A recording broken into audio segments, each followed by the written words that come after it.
YCP హయాంలో అరాచకాలకు పాల్పడిన వారి విషయంలో కూటమి ప్రభుత్వం చర్యలు చేపట్టిందా?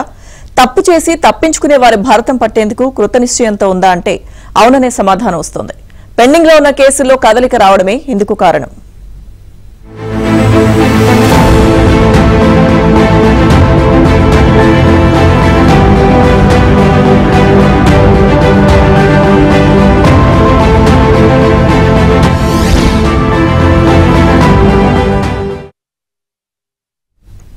దళిత యువకుడిని హత్య చేసి డోర్ డెలివరీ చేసిన వైసీపీ ఎమ్మెల్సీ అనంతబాబు కేసులో ఎట్టకేలకు కదలిక వచ్చింది. ఈ కేసు విచారణకు సంబంధించి ప్రాసిక్యూషన్ కు సహకరించేందుకు రాజమహేంద్రవరానికి చెందిన న్యాయవాది పౌర హక్కుల నేత ముప్పాల సుబ్బారావును ప్రత్యేక న్యాయవాదిగా నియమిస్తూ ప్రభుత్వం ఉత్తర్వులిచ్చింది. మరోవైపు కేసు విచారణకు వీలుగా కాకినాడ ఎస్పీ ప్రత్యేక అధికారిని సైతం నియమించడంతో ఇన్నాళ్లకు మళ్లీ కేసులో కదలిక వచ్చింది.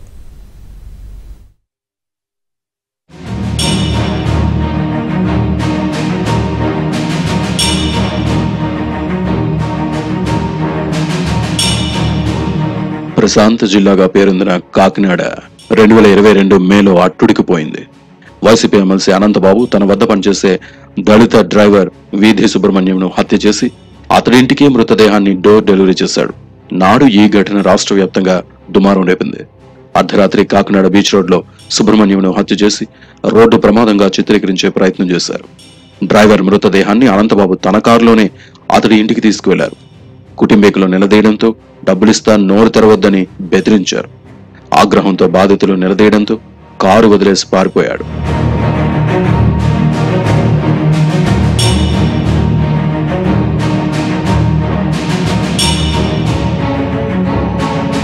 గత వైసీపీ ప్రభుత్వం ఈ కేసును పూర్తిగా నీరుగార్చేసింది.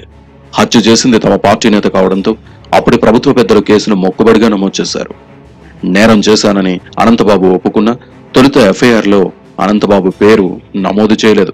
ఆ తర్వాత బాధితుల ఆందోళనతో ముద్దాయిగా నమోదు చేశారు. అయినా కేసు విచారణను అప్పట్లో పక్కన పడేశారు. చివరకు బాధితుల పోరాటంతో అనంతబాబు జైలు పాలై ఆ తర్వాత బెయిల్పై వచ్చి బయట స్వేచ్ఛగా తిరుగుతున్నాడు. ఇలా కేసును పోలీసులు పక్కన పడేశారు.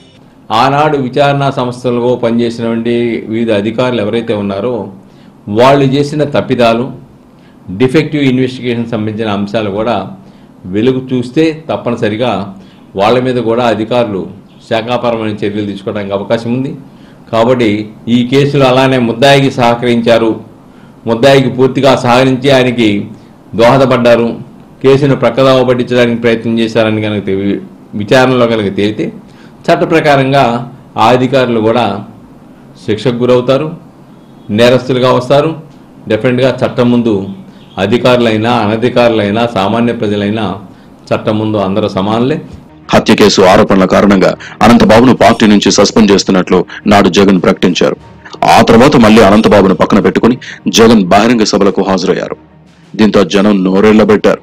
ఇక ఈ కేసులో తమకు న్యాయం జరగదని బాధితులు కన్నీటి పర్యంతమయ్యారు. అనంతబాబు గారి రాజకీయ చరిత్ర, నేర చరిత్ర ఇవాళది కాదు. గత 30 సంవత్సరాల నుంచి ఈ జిల్లా చూస్తూనే ఉంది. ఇదేం కొత్తగా మొదలైంది కాదు.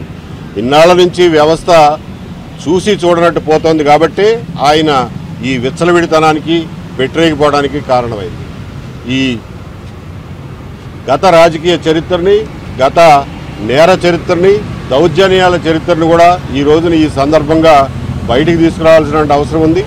బాధితులందరూ ఇప్పటికైనా సరే ధైర్యం చేసి కంప్లైంట్లు ఇస్తే ఆ కేసులు రిజిస్టర్ చేసి ఆయన చేసినటువంటి అకృత్యాలన్నింటికీ చట్టపరమైనటువంటి సమాధానం చెప్పాల్సిన అవసరం ఉంది.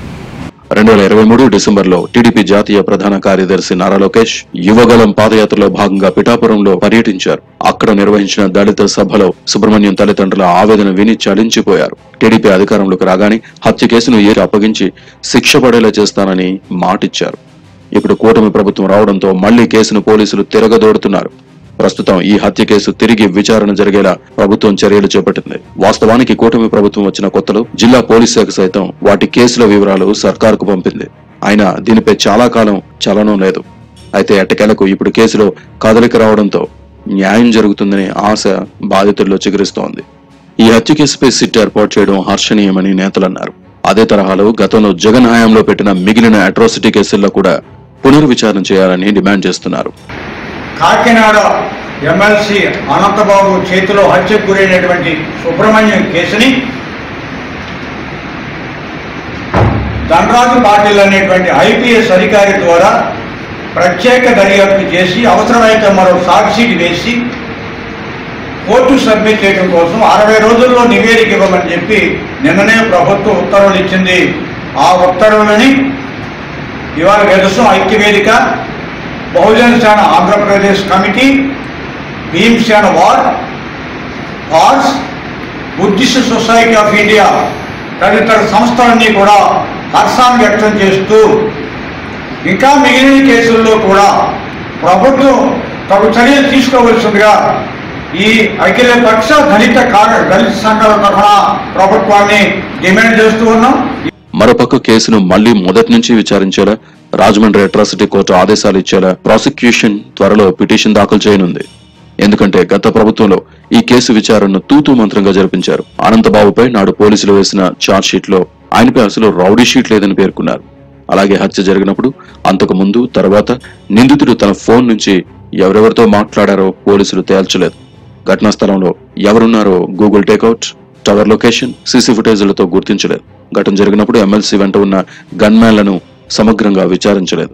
సాంకేతిక ఆధారాలు, ఇతర నిందితుల ప్రస్తావన లేకుండా 88 రోజులకు 2022 ఆగస్టు 22న పోలీసులు దాఖలు చేసిన ఛార్జ్ షీట్ ను న్యాయస్థానం తిరస్కరించింది. ఆనాడు నిజంగా కనుక ముద్దాయిని కనుక పిలిచి విచారణ చేసుంటే, పోలీసు కస్టడీకి తీసుకొని ఉంటే ఇంకా అనేక అంశాలు ఈ కేసులో వెలుగు చూసాయి.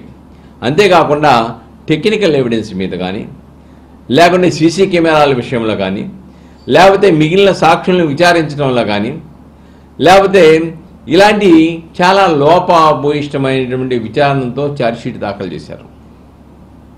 కాబట్టి దాని మీద బాధిత కుటుంబాలు డీజీపీ గారిని, ఎస్పీ గారిని కలిసేసి ఇది ఒక్కళ్ళతో సాధ్యమైన అంశం కాదు, 31 గాయాలు, 3 అంతర్గత గాయాలు చేయడం చనిపోయిన నా బిడ్డకి చేశారు. అది మా చనిపోయిన వీధి సుబ్రహ్మణ్యం కన్నా కూడా అనంతబాబు చాలా పిచ్చుకులాగా ఉంటాడు. ఆయన్ని 31 దెబ్బలు కొట్టే వరకు ఊర్చుకునే ఓపిక లేదు. పిల్లినైనా కానీ రూమ్లో పెట్టి కొడితే తిరగబడుద్ది. ఒక 10-15 దెబ్బలు కొట్టిన తర్వాత డెఫినెట్గా ఆయన తిరగబడితే అనంతబాబు ఒక్కడే ఉంటే అక్కడ అటువంటి సంఘటన జరగడానికి అవకాశాలు లేవు. దీన్ని వెనక మరి కొంతమంది ఉన్నారు, వాళ్ళను కూడా పట్టుకోండి. ఇప్పటికి అనంతబాబు ఒక్కడి మీదే ఛార్జ్షీట్ వేశారు, అతనే ముద్దాయని. కాబట్టి మిగతా ముద్దాయిలను కూడా విచారణ జరపాలి, మిగతా సమాచారం చేపట్టాలి, సాక్షులు విచారించాలి, తదుపరి సైంటిఫిక్ ఎవిడెన్స్, టెక్నికల్ ఎవిడెన్స్ను కూడా పరిధిలో తీసుకొని మిగతా విచారణ చేయాలనేది వాళ్ళ తల్లిదండ్రుల యొక్క ఆవేదన, రికమెండేషన్. ఇక 2023 ఏప్రిల్ 14న అనుబంధ ఛార్జ్ షీట్ వేశారు. కావాలనే గడువులోగా ఛార్జ్ షీట్ వేయకుండా నిందితుడికి బెయిల్ వచ్చేలా అప్పటి ఎస్పీ, డిఎస్పీలు సహకరించారన్న విమర్శలున్నాయి. దీంతో ఇప్పటికైనా ఈ కేసు దర్యాప్తును సిట్ కు అప్పగించాలనే వాదన దళిత వర్గాల నుంచి వినిపిస్తోంది.